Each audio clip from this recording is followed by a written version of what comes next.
አርሲ ላይ ለሚሞቱ ክርስቲያኖች እዚህ ሚዲያ ላይ መጥቶ ማልቀሱና መጮ መፍትሄ አይደለም። ነገሩን ለጥቂት ጊዜ ሊያበርድ ይችላል እንጂ ዘለቄታዊ መፍትሄው ይሄ አይደለም። መተን እዚህ ላይ ስናለቅስና አቅመ ቢስ መስለን ስንታይ ለሚገሉንና ለሚጨፈጭፉን ብርታት ነው የምንሆነው። እኛ ጉልበትም አቅምም አለን። መፍትሄው ማልቀስ አይደለም። እዚህ ሚዲያ ላይ መተን የምናለቅሰው ለቅሶ ቤተክርስቲያን ሄደን እያለቀስን ፈጣሪ ለምን ነው ቢሆን ኑሮ አንድ መፍትሄና ምልክት እናይ ነበር። አሁንም መፍትሄው ማልቀስና ፍትህ እያሉ መጮ አይደለም። ፍትህ ከማን እጅ ነው የምትጠብቁትና የምትጠይቁት? ስንት ዓመት ተጠየቅን? ስንት ዓመት ቤተክርስቲያን ተቃጠለች? ስንት ዓመት ክርስቲያኖች ሞቱ? ስንት ዓመት መነኮሳት ካህናት ተገደሉ? ሁሌ ፍትህ የምታገኘው በራስ አማካኝነት ነው። ሰይፍ የጌዲዮን ነው፣ ኃይል እግዚአብሔር ነው ስትል ነው። አሁን ለሚፈጠረው ችግር መፍትሄው ምን እንደሆነ ከዚህ ታሪክ ተነስታችሁ ተማሩ። አሁን የምትሰሙትን ታሪክ አሁን ካለችው ኢትዮጵያ ጋር እያገናኛችሁ ለማዳመጥ ሞክሩ። ለብዙዎች ይዳረስ ዘንድ ደግሞ ኮፒ ሊንክ፣ ሼር፣ ሪፖስት እያደረጋችሁ እስከ ፍጻሜው ድረስ አዳምጡ። ናግራን የምትባል የክርስቲያኖች ሀገር ነበረች። ይቺ ሀገርም ዙሪያዋ ቅጥሯ ድንበሯ በመስቀል የታጠረ ነበር።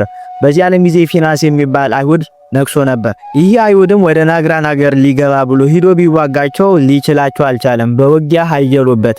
በዚያንም ጊዜ ምን አይነት ዘዴ አመጣ? እኔ አገራችሁን፣ ገቢያችሁን፣ ማንነታችሁን ልጎበኝ እንጂ እናንተ ላይ ክፉ ላደርግ አልመጣሁም ብሎ ሸነገላቸው። የሚገርማቸው ነገር እኛ እንደተሸነገል ነው። በዚያንም ጊዜ አቡነ ሂሩት አምላክ የሚባል ናግራን ውስጥ የሚኖር ታላቅ አባት ነበር። ይሄ አባትም ይሄ አይሁዳዊ ፊናስ ውሸቱን ነው እንዳታምኑት ገብቶ ሊፈጀል ሊገለን ነው ብሎ ለህዝቡ ቢናገር ህዝቡን ሊያነቃ ቢሞክር ህዝቡ ግን በፊናስ ንግግርና ቅቤ ምላስ ተታሎ የማትደፈሯን ማትከፈቷን ድንበራቸውን ከፍተው ከነሰራዊቱ ፊናስን አስገቡት። ፊናስም እንደገባ ወዲያውኑ ምንም ሳያመነታ ክርስቲያኖችን መጨፍጨፍ ጀመረ። በዚያንም ጊዜ የዚህ ሀገር ኤጲስቆጶስ የታለ ጳጳሱን አምጡልኝ አላቸው። እነሱ ሞቷል ቢላቸው ከመቃብር አስቆፍሮ አጥንታቸው እንዲቃጠል አደረገ። ብዙ ክርስቲያኖችን አስገደለ። ግማሾቹን አንገታቸውን ቆረጠ፣ ግማሾቹን በእሳት ውስጥ ጣላቸው። ዲያቆናትን፣ ካህናትን፣ ምዕመናንን፣ ኤጲስቆጶሳቱን ሁሉንም ገደላቸው። በዚያንም ጊዜ አቡነ ሂሩት አምላክን አመጣውና ከፊቱ አቆመ። አንተን ህዝቡ ያምነዋል ሽማግሌ ነህና ክርስቶስን እንዲክዱ ንገራቸው አለው። አቡነ ሂሩት አምላክስ እኔ 80 ዓመት ሙሉ ኖሬያለሁ። 80 ዓመት ሙሉ ስኖርም ብዙ የልጅ ልጆችን አይቻለሁ። ክርስቶስ እስከዛሬ ያስቀየመኝም ነገር የለም። እኔ እንዴት ብዬ እሱን ክዷለሁ? ማንም ክርስቶስን እንዳይክድ ብለው አወገዙ። በዚያንም ጊዜ ድምሃ የምትባል የአቡነ ሂሩት አምላክ ሚስት ነበረች። 2 ልጆችም ነበሯት። እሷን አንጥቶ ራቁታቸውን ከህዝቡ ፊት አቆማቸው። በዚያንም ጊዜ የ12 ዓመት የአቡነ ሂሩት አምላክ ልጅ በንጉሱ ፊት ላይ ምራቋን ተፋችበት። ፊናስን ተናዶ አንገቷን ቆረጠው። ደሟንም ቀርቶ ለእናቷ ድምሃ አጠጣት። እናቲቱ ጌታ ሆይ ይህንን ክብር ስለሰጠኝ ተመስገንልኝ አለችው። ስለ አንተ ስም ልጅ እንድትሞት ፈቅዳለና ብላ ክርስትናን ሰብካ እሷም ሞተች፣ አንገቷን ቆረጣት። በዚያንም ጊዜ አቡነ ሂሩት አምላክንም ወስዶ ክርስቶስን ይክዳሉ አይክዱም ቢላቸው እኔ ክርስቶስን አልክድም አሉት። በዚያንም ጊዜ አንገታቸውን ቆረጠ። አቡነ ሂሩት አምላክም ከመሞታቸው በፊት የሮምን መንግስትና የኢትዮጵያ መንግስት ያጽና፣ ይሄንን ከሃዲ ንጉስ ፊናስንም ያጥፈው ብለው አውግዘውት ሞቱ።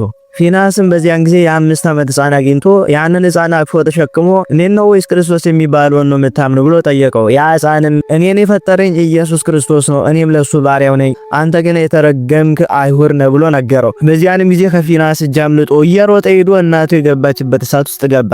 የ6 ወር ህፃን ልጅም ነበረ። ያን ጊዜ እናቱ ታቅፎ ልጄ ሆይ ዛሬ ሳላዘንኩልህ ምን ላደርግ ብትለው የ6 ወር ህፃን አፍ አውጥቶ እናቴ ሆይ ይሄን እሳት ከዚህን ቀን በኋላ አናየውምና ወደ እሳቱ ንግባ ፍጠኛ አላት።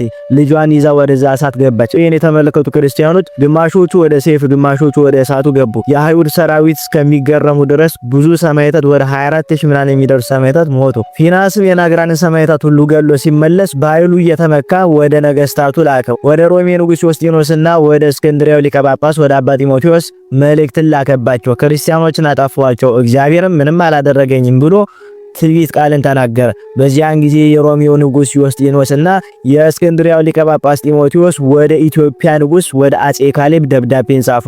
እባክህ የናግራን ሀገር ነፃ አውጣት፣ ሰማዕታቱንም ደማቸውን አስመልስላቸው ብሎ ደብዳቤ ላኩለት። አጼ ካሌብም ተጽፎለት መልእክቱ ሲደርሰው ፈጥኖ ተነሳ። በዋሻ ከሚኖሩ ከአቡነ ጰንጠሌዎን በረከትን ተቀብሎ ከመሄዱም በፊት ለአቡነ አረጋዊ የላከላቸው መልእክት እንዲህ የሚል ነው። ፊናስ የተባለ አረማዊ የናግራን ክርስቲያኖችን ደም በከንቱ ያፈሰሰ ቤተክርስቲያንን የመዘበረና ስለጠፋ ፍጹም የእግዚአብሔር ጠላት ወደሚሆን እጄ ዋጋው ዘንድ ተዘጋጅቻለሁ።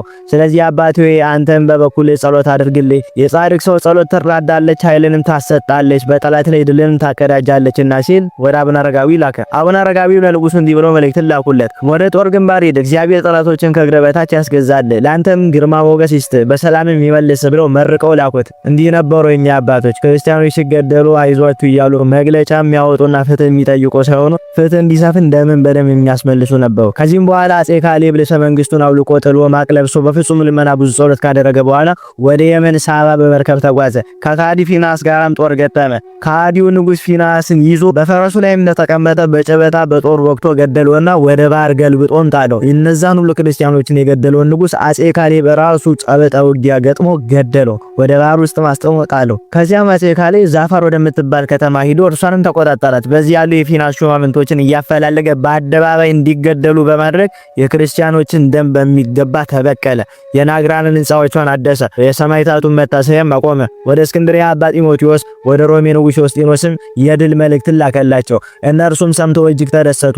በአንጾኪያ፣ በእስክንድርያ፣ በሮም፣ በቁስጥንጥንያ በዓለም ላይ ያሉ ክርስቲያኖች ሁሉ ይህ ሲሰሙ በእጅጉ ተደሰቱ። ይህም የሆነው በ525 ዓመተ ምህረት ነው። ጠፍተው የሄዱ ክርስቲያኖችን ሰበሰባቸውና ወደ ቀደመው ቦታቸው መለሳቸው። ቤተክርስቲያናቸውን አነጸላቸው። ከሳባ ሀገር የማረፈውን ንብረት ሁሉ ለቤተክርስቲያን ሰጥቶ 10,000 ጠባቂ ሰራዊት ሰጥቷቸው ወደ አክሱም በሰላም በፍጹም በደስታ የክርስቲያኖችን ደም ተበክሎ አጼ ካሌብ ወደ ሀገሩ ተመለሰ ገባ።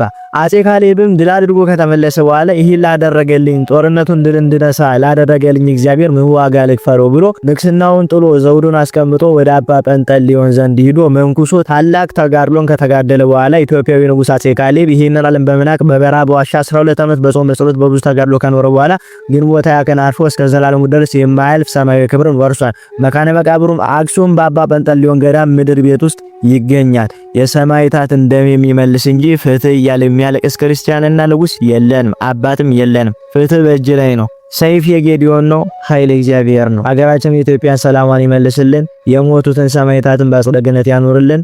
ይቆያል።